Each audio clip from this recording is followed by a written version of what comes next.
आंधी अंधकालय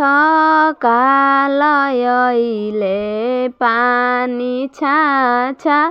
कालय अइले आंधी अंधकालय अइले पानी छाछा कालय अइले आहो गौरा सभ बरियतिया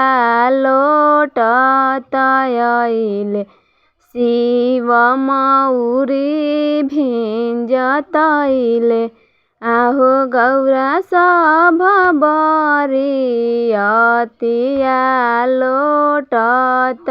अइले शिव मौरी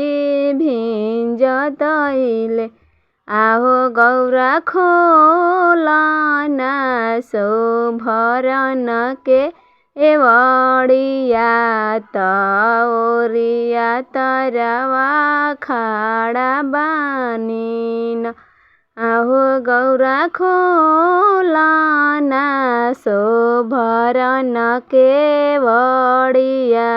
तोरिया तरे खाड़ा बानीन दियावा में तेल नइखे बोरसी में आग नइखे आहो शिव मुठी भर